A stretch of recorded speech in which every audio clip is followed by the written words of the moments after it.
Photography is 100% on a downturn. There's no denying that. However, I think I've missold my position on this because YouTube videos are cherry-picked little subsubjects, and someone was speaking to me the other day, and what they thought I believed to be the case definitely wasn't what I think to be the case. So let's go into it. This is going to be a bigger video. This is going to have graphs. This is going to have charts. This is going to have a solution at the end of it, so you can work out whether you should be staying in photography or not, because it is pretty clear-cut on the answer when we get to the end of this. But before we get to that, we need to understand this maneuver. So let's first of all, let's learn about how we got to this particular downturn that we're in right now. Let's cue some charts. Now, these charts only go to 2020 because after that, COVID had too many variables on the whole thing, so we're sticking to 2020. Now, what we can see here over in 2011 is that camera sales are starting to go on the downturn. This is where it starts to go a little bit wrong. And you can see from this graph here, see digital cameras really took off in 2005. You can see the increase there. Instagram becomes popular, and you start to see a downturn. We'll get to the whys in a bit. Next chart. 2013. iPhone, I think it was the 5C came out. This iPhone was as good as a point-and-shoot camera. This knocks out a lot of the camera market. This means camera sales plummet even more because why buy a point-and-shoot? There's a whole subsector of the market disappearing. But that doesn't affect us, I hear you say. Stick around. Instagram Reels and TikTok take off in around 2020. As you can see, there's a huge plummet right there. That's when things get really spicy in the camera industry. That can't just be point-and-shoot cameras. Point-and-shoot cameras are probably dead by 2014. That decline after that, that is us. That is us disappearing, or disappearing from the purchase of it. Now, this big circle here, the birth of the micro-influencer, we're going to stick on this for a moment because this is very relevant. Me right here, I am what's called a micro-influencer in this context. Brands pay me to use their equipment because it's better advertising than paying for a billboard. It's better. They're better off getting loads and loads of influencers with small followings than having some big celebrity endorse it. If David Beckham goes, I shoot Canon cameras, or Brooklyn Beckham would be a better example, most people won't care who are seeing that, who are into David Beckham or Brooklyn Beckham, because most of them aren't interested. If I say I'm shooting this, the relevance is far higher. My partner, she is also a micro-influencer. She was on a TV show, and because of that, she has great influence in a certain genre. These things are very important. Lots of advertising budget goes to micro-influencing, but it's more than that. That's when this happened. Even before then, I used to be a cyclist. I would put gaffer's tape, electrical tape back then, I didn't know gaffer's tape existed, electrical tape over any brand name clothing I was wearing that I wasn't being paid to wear. Unless someone was paying me to ride their bike, the labels were coming off. And this is the same in all sports. Football players don't go, I'm going to wear Nike shoes this year. No, Nike goes, how much will it cost for you to wear our shoes? That is how all sport works. Nobody chooses the brand of equipment they use based on what's best. They choose it on who pays the most because it's a profession. Micro-influencing, nothing new. We used to get free drinks at a certain bar when it first opened for the first year for, countless drinks. This is many years ago. Because the owner wanted a certain clientele to be attending there, and if we were there, it would bring that clientele in. Micro-influencing. So these things, they're not new. People get free membership to bars, like VIP bars, because they want those people in there to bring the other people in with the money. Micro-influencing. It's a thing. It's always been a thing. It's bigger and more accessible now, and it's more in your face because people talk about it. No sports person's going, I'm a micro-influencer. No. They just go, I'm a professional footballer. But nowadays people talk about it and have a word for it. So you're more aware of it, but it's the actual growth in the market has not been that extreme in recent years. Sip of coffee. I only learned recently that the pinky finger up is a sign that you have the sif. Yeah, so other Siphitic people back in the olden days could hook up together. Should probably put it away. I don't have the SIF. Now, the last graph we're going to look at here is the first iPhone. I'm using iPhone because it's just the brand I use. Insert other brand. To have a 4K video camera. This is relevant. That came out in 2015. So you've got that in 2015. 5 years later, Instagram Reels and TikTok. So we've got all this information here. What do we do with it? Why is this important and why is it affecting us? So we have the declining camera sales. A lot of that is down to point and shoots disappearing. You see your grandparents with an iPad at sports day. I don't know why they do that, but they've got their iPad out. You see all the mums and dads with their iPhones out. A few years back, it had been point and shoot cameras. That side of the market was huge. It is dead.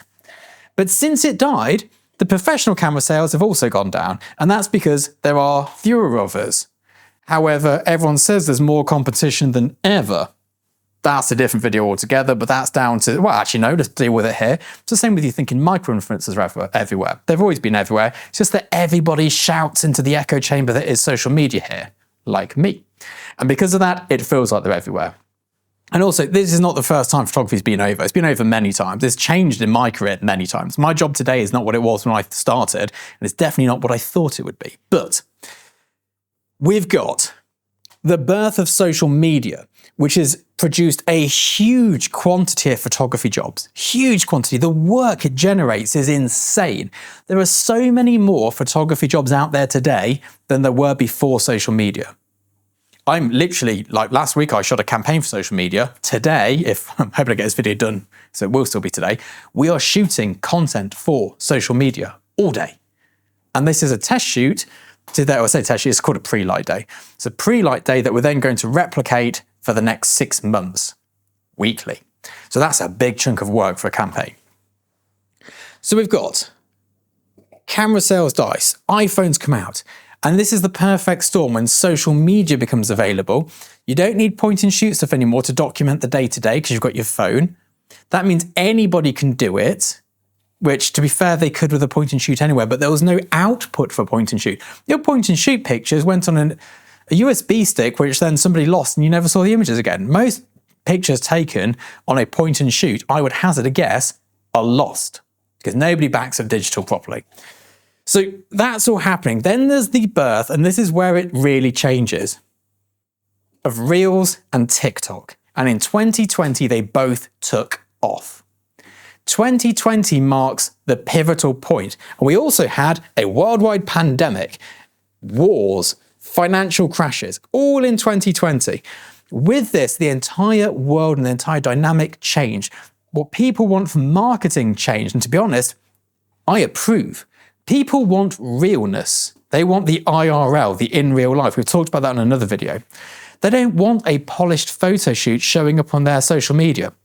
My social media tanks because I post my professional work. No one wants to see an advert in their scroll. They want to see pictures of my dog. And I know this because when I post them, I get more engagement. They're more interested in my dog than in my professional work that I've spent over a decade crafting, which is fine because I also don't care about their professional work. I care about their dog, cat, child, whatever. People want the realness, and that's where the micro-influencers come in.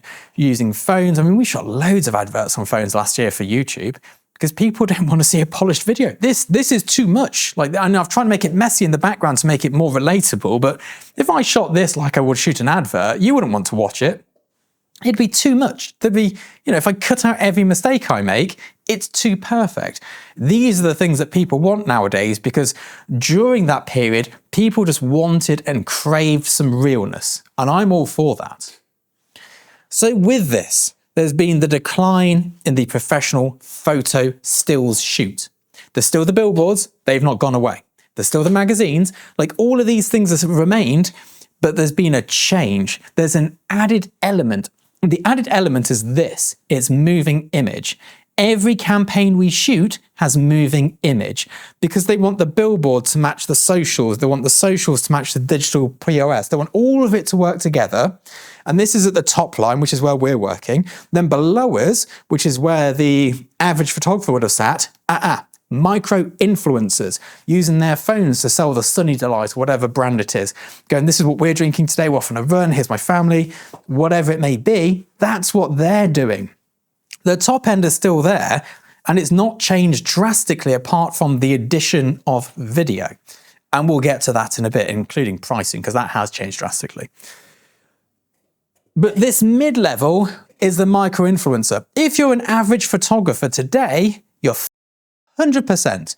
There's no need for you because You can either get someone not as good as you to do it for much less money and have similar results, or get a micro-influencer to do it. And the thing is, this isn't that new. There's more of this work now, but that predicament's always existed. You've either got to be super cheap and fast, or really good. There is no mid-game in photography. It's very difficult to make a living being an okay photographer. You either need to be cheap as chips and running around like a headless chicken, which is how I started out, or super... Coffee! How to get a coffee. Or super expensive and premium, doing what I do now. You can't be in the middle because who are you marketing to? Who wants an average photograph? When I say average, I think when I say average, what you hear is like someone at a camera club. No, I'm talking much better than that. I'm talking like grand a day photographer. Who needs that? There'll be these small companies who think they need it, but then they go bust, or they realize they can do it cheaper, or they get more engagement by getting people who go to their establishment to do some phone videos and giving them a 10% discount. And that is not their fault. That is your fault. That is on you. And believe me, I know, because I sat there for a bit and I got frustrated and I went, well, hang on a minute. I'm the problem here. I need to change. I can go cheap and fast and high volume, or premium. And I went premium. Both work. There's a lot of money to be made in these massive studios with like 20 photographers working, but I didn't want to become a manager. Now let's talk money. This is where my Britishness is going to come out full swing. I've been charging $3,500 a day for a very long time, plus usage. Usage is a calculation based on that, so you do 3,500 multiplied by for the usage. AOP has a usage calculator. I've tried to remember to link it, pop the numbers in there, choose the usage. That's the usage fee.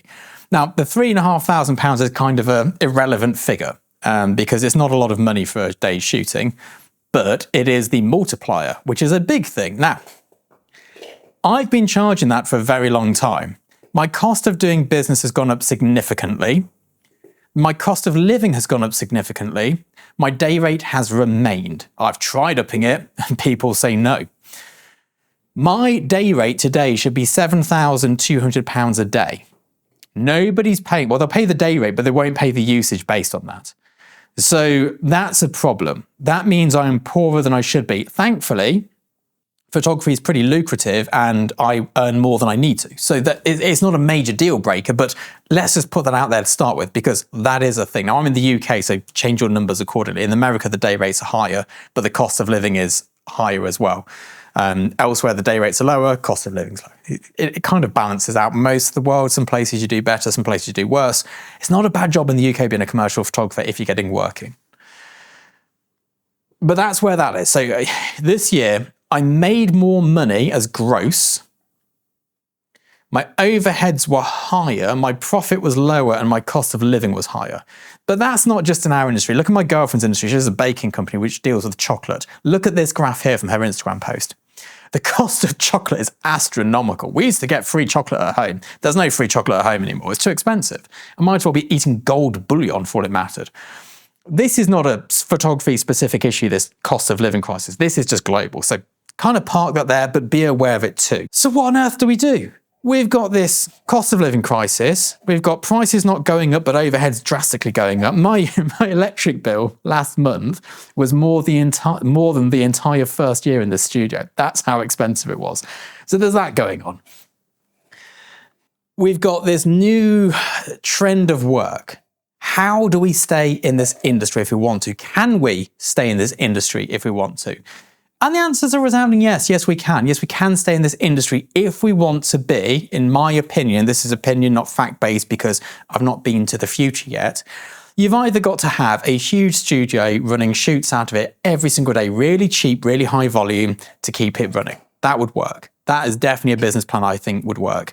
You could be shooting social media campaigns 7 days a week. You could have 3 photographers and they're doing, blitz it. Get someone in for your marketing.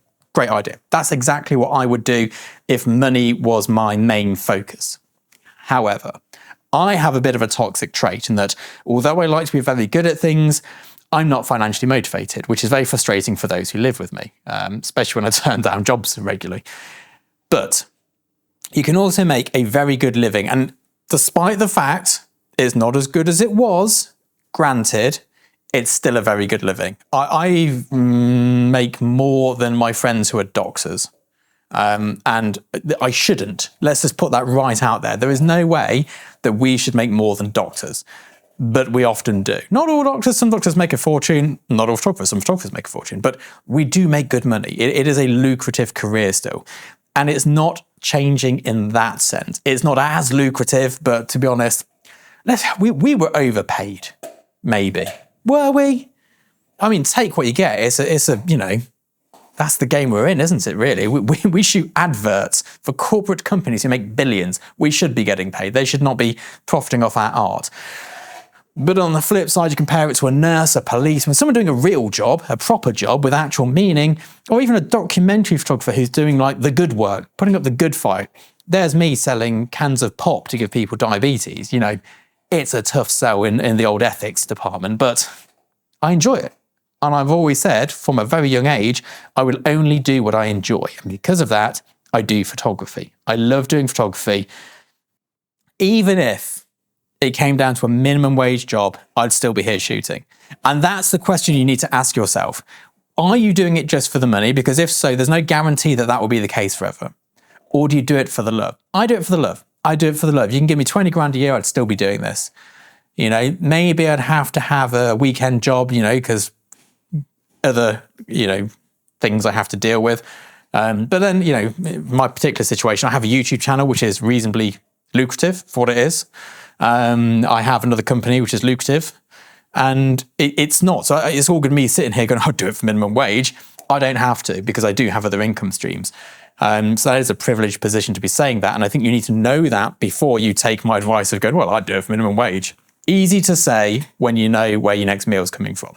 Not so easy to say if this is your everything, okay? And I know that and I understand that, but I also think no one should have one income stream. That is a really daft thing to be doing in this day and age. Even if I had a 9-to-5 day job, I would have at least 2 to 3 other income streams. You never know. I've had friends who've been made redundant last year. It happens, and it happens quick. Now, the big thing that you do have to do if you're going to do this job, there is a change you have to make, and it is non-negotiable as far as I'm concerned. Any photographer I'm signing over agents at large, if they don't have this in their portfolio, they're not getting signed. There's no way we'd work with them. It's pointless. Why bother? You must have video. You must. Now, I started shooting video in 2016. I saw the writing on the wall back then, and I got on it. You got to do it. And it doesn't have to be 3-minute videos, half-hour documentaries. 6 seconds, a GIF, an animation, 30 seconds at a push. I don't think I've got a video longer than 10 seconds. But you need that moving image because it needs to translate into social media. And look at this clip I've got up here. People's attention spans today are so rubbish that even Reels and TikTok, whatever it is, are not enough to keep them engaged. Not only do you have to have the content you want, but you have to have a distraction beneath it. Okay, that's what we're dealing with. And you can go, oh, that's ridiculous. I don't agree with that. That's awful. Yeah, it is. But that's the way we're going. So move with it or be left behind. They're your options. I know what I'm choosing to do. I'm choosing to make sure that I can do the thing I love for as long as I can possibly do it for. I'll be doing this until it's impossible to make money from it. Impossible. I will do it right till the end because I love it. Unless, of course, I fall out of love with it. And, you know, if I do, I will go and, I don't know what I'll do. I'll find another hyper-focus and waste 20 years of my life doing that. But you've got to do something with your life. So pick the thing you love, do it to death. Teddy's down here. He's got coffee spilt on his nose. That's my fault. I left my cup down there and he put his beak in it. And yeah, you just got to roll with the punches. Keep moving, keep agile, keep pivoting. Nothing's set in stone, nothing's forever. AI's here. We've not even discussed that in this video. That'll be a whole other video. We'll get an expert in. But yeah, let me know your thoughts below. I'll see you soon. Bye-bye.